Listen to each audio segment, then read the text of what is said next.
Welcome to the War of the Worlds radio broadcast listening guide. Today's goal is you will be listening to the radio broadcast produced by Orson Welles titled War of the Worlds. While you listen, you will be identifying key elements of the radio broadcast. How this video works. While you listen to the radio broadcast, you will want to listen for the answers to the questions on the listening guide. You must answer all questions and complete all sections of the listening guide. You may start, stop, replay this video at any point to locate the answers on the listening guide. Let's get started. Put your headphones on, pick up your pencil, and have your listening guide in front of you.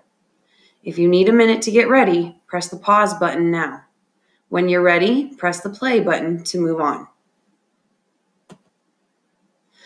Find the Listening Part 1 section on your listening guide. Read the listening guide questions. Press pause now. When you're done reading, press play. After you listen to the section, answer the questions. Be sure to pause the video.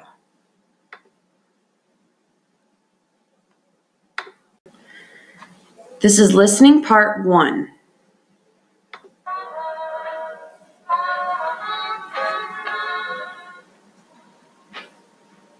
We are ready now to take you to the Princeton Observatory at Princeton, where Carl Phillips, our commentator, will interview Professor Richard Pearson, famous astronomer. We take you now to Princeton, New Jersey. Good evening, ladies and gentlemen. Carl Phillips speaking to you from the observatory at Princeton. Standing in a large center section of the room, pitch black except for an outlaw splitting the ceiling. Through this opening, I can see a sprinkling of stars that cast a kind of pulsing glow over the intricate mechanism of the huge telescope. Picking sound you hear, vibration of the quantum. Professor Pearson stands directly above me on a small platform, peering through the giant lens. I ask you to be patient, ladies and gentlemen. During any delay that may arise during our interview, besides the ceaseless watch of the heavens, Professor Pearson may be interrupted by telephone or other communication.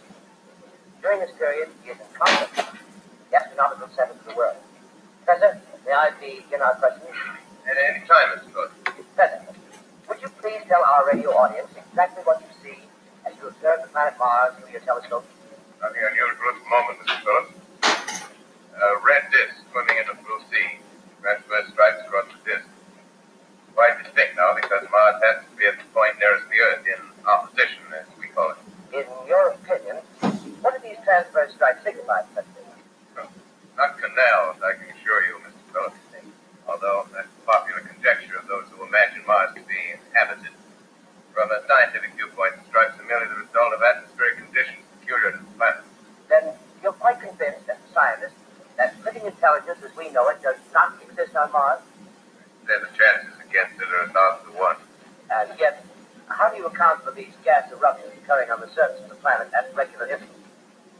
Phillips, I cannot account for it. By the way, Professor, for the benefit of our listeners, how far is Mars from the Earth? Approximately 40 million miles. Well, that seems a safe enough distance. Just a moment, ladies.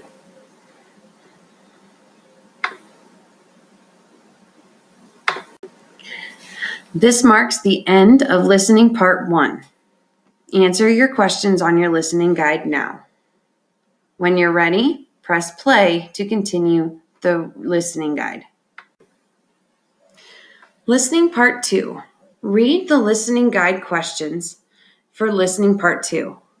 Press pause now. When you're done reading the questions, press play. After you listen to the section, answer the questions. Be sure to pause the video. This is Listening Part 2.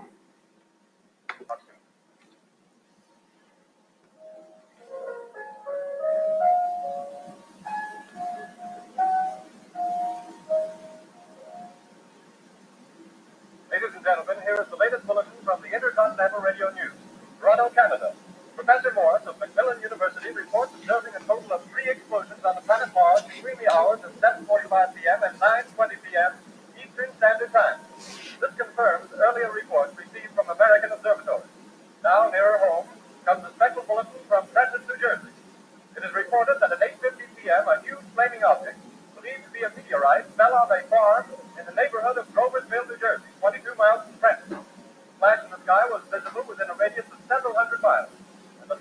impact was heard as far off as Elizabeth. We have dispatched a special mobile unit to the scene, and we'll have our commentator, Carl Phillips, give you a word picture of the scene as soon as he can reach there from Princeton. In the meantime, we take you to the Hotel Martinet in Brooklyn, where Bobby Millett and his orchestra are offering a program of dance music.